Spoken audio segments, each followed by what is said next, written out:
بعض البشر بيصيبهم بعض الكبر والغرور لمجرد ان بقى عندهم وظيفة كويسة او مال او منصب او علم.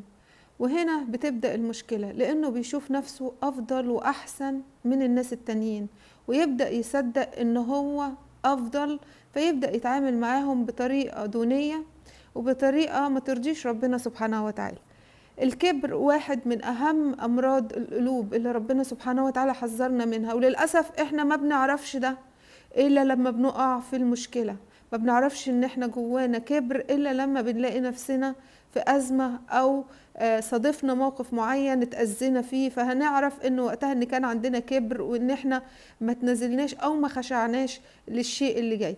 ومشكلة الكبر انه بيهلك صاحبه، يعني كتير في القرآن ربنا ذكر لنا عن قارون وفرعون وهامان وغيرهم، كلهم اتهلكوا بسبب الكبر وسبب عصيانهم لربنا وأوامره سبحانه وتعالى.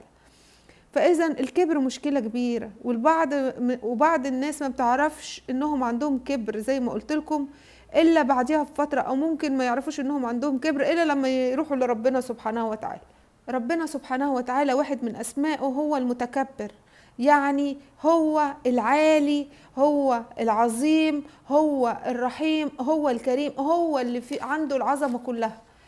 فالكبر اتذكر في القرآن الكريم حوالي 7 مرات، 6 مرات اتذكر بصفة الذم، والمرة السابعة كانت بشكر ربنا سبحانه وتعالى والثناء عليه.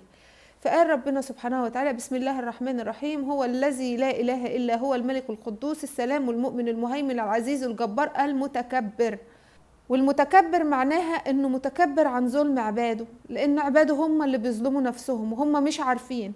اللي بيتكبر عن عبادة ربنا، اللي بيتكبر عن الخلق، اللي بيتكبر في نفسه وحاسس نفسه انه هو احسن مخلوق وبيبدأ يعامل الناس بالسوء، هنا هو اتصف بصفة الكبر. والكبر والكبرياء لربنا سبحانه وتعالى في السماوات والأرض. عشان كده احنا دايما بنكرر ونقول الله أكبر الله أكبر الله أكبر الله أكبر ولله الحمد. يعني ربنا سبحانه وتعالى هو أكبر من كل شيء، هو سبحانه وتعالى المتعالى عن كل شيء، هو اللي ليس كمثله شيء. يعني التكبر صفة ما تلقش إلا بربنا سبحانه وتعالى.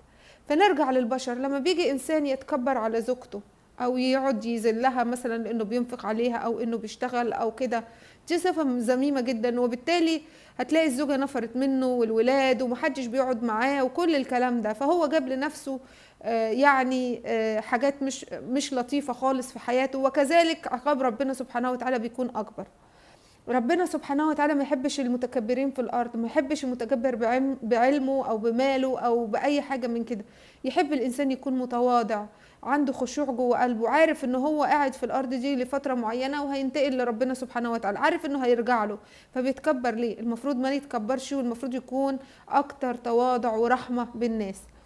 الكبر مشكلته مشكلة كبيرة، عشان كده دايما لازم تدعو ربنا انه ربنا يخلي قلبكم سليم، خالي من الكبر والغرور، خالي من كل المشاعر السلبية اللي تسبب سخط ربنا سبحانه وتعالى يوم الحساب. النهاردة اتكلمت معاكم عن اسم الله المتكبر، وعرفنا ازاي انه الاسم ده عظيم وكريم ورحيم، وان ربنا سبحانه وتعالى هو بيتكبر عن ظلم عباده ولكن لا يتكبر عن عباده سبحانه وتعالى. هو رحيم بعباده وبيتكلم معاهم في كل دقيقة وثانية علشان خاطر يرجعوا له مؤمنين مسلمين طائعين خاشعين ليه سبحانه وتعالى. أنا دينا اللوزي وبتمنى لكم كل السعادة. شكرا لكم، باي باي.